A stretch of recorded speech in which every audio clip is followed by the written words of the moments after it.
Jonah chapter 1. The word of the Lord came to Jonah, son of Amittai. Go to the great city of Nineveh and preach against it, because its wickedness has come up before me.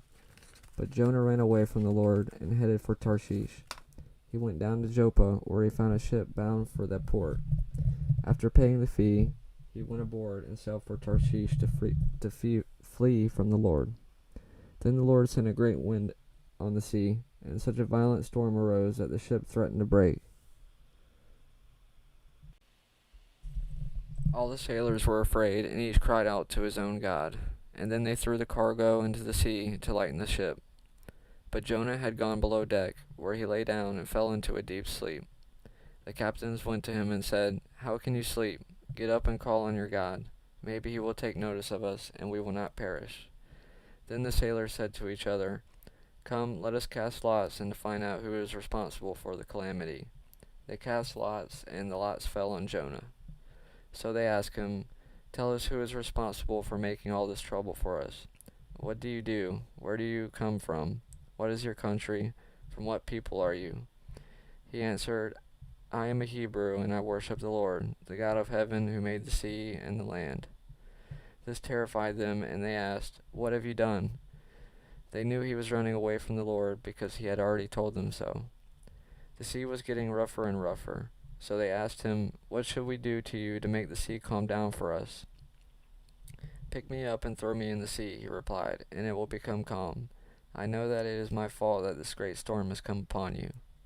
Instead, the men did their best to row back to land, but they could not, for the sea grew even wilder than before. Then they cried to the Lord, "Lord, please do not let us die for taking this man's life. Do not hold us accountable for killing an innocent man. Lord, have done as you pleased." Then they took Jonah and threw him overboard, and the raging sea grew calm.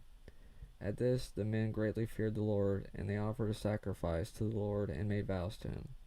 But the Lord provided a great fish to swallow Jonah, and Jonah was inside the fish for 3 days and 3 nights. Chapter 2. From inside the fish, Jonah prayed to the Lord, and he said, "In my distress I called to the Lord, and he answered me. From the depths of the grave I called for help, and he listened to my cry. You hurled me into the deep, and to the very heart of the seas. The currents swirled about me. All your waves and breakers swept over me. I said, I had been banished from your sight, yet I will look again towards your holy temple." The engulfing waters threatened me. The deep surrounded me. Seaweed was wrapped around my head. To the roots of the mountains I sank. The earth beneath me barred me in forever. But you brought my life up from the pit, Lord my God. Then my life was ebbing away. I remembered you, Lord, and my prayers rose to you, to your holy temple. Those who cling to worthless idols forfeit the grace that could be theirs. But I, with a song of thanksgiving, will sacrifice to you. What I have vowed I will make good. Salvation comes from the Lord. And the Lord commanded the fish, and it vomited Jonah onto the dry land. Chapter 3. Then the word of the Lord came to Jonah a second time. Go to the great city of Nineveh and proclaim the message I have sent you. Jonah obeyed the word of the Lord and went to Nineveh. Now Nineveh was a very important city. A city required 3 days of travel.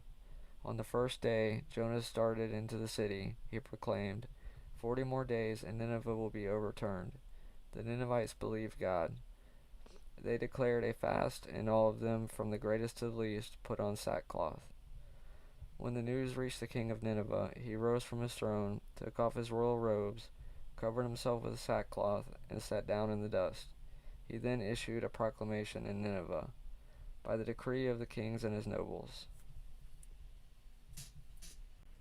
Do not let any man or beast, herd or flock, taste anything. Do not let them eat or drink, but let man and beast be covered with sackcloth. Let everyone call urgently on God. Let them give up their evil ways and their violence. Who knows, God may yet relent with compassion and turn his fierce anger so that we will not perish. When God saw that what they did, they turned from their evil ways. He had compassion and did not bring upon them destruction that he had threatened. But Jonah was greatly displeased and became angry. He prayed to the Lord, Lord, is this not what I said when I was still at home? That's why I was so quick to flee to Tarshish. I knew that you are gracious and compassionate, slow to anger, and abounding in love, a God who relents from sending calamity. Now take away my life, for it is better for me to die than to live. But then the Lord replied, have you any right to be angry? Jonah went out and sat down at a place east of the city. There he made himself a shelter, sat in its shade, and waited to see what would happen to the city. Then the Lord provided a vine and made it grow up over Jonah to give shade for his head, to ease his discomfort, and Jonah was very happy. But at the end of the day, God provided a worm which chewed the vine so that it withered. When the sun rose, God provided a scorching east wind, and the sun blazed on Jonah's head so that he grew faint. He wanted to die, and said, it would be better for me to die than to live. But God said to Jonah, do you have a right to be angry about the vine? He said that he did, and he was angry enough to die.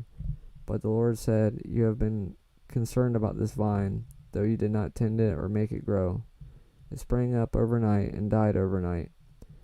But Nineveh was more than 120,000 people who cannot tell their right hand from left, and as many cattle as well. Should I not be concerned about the great city?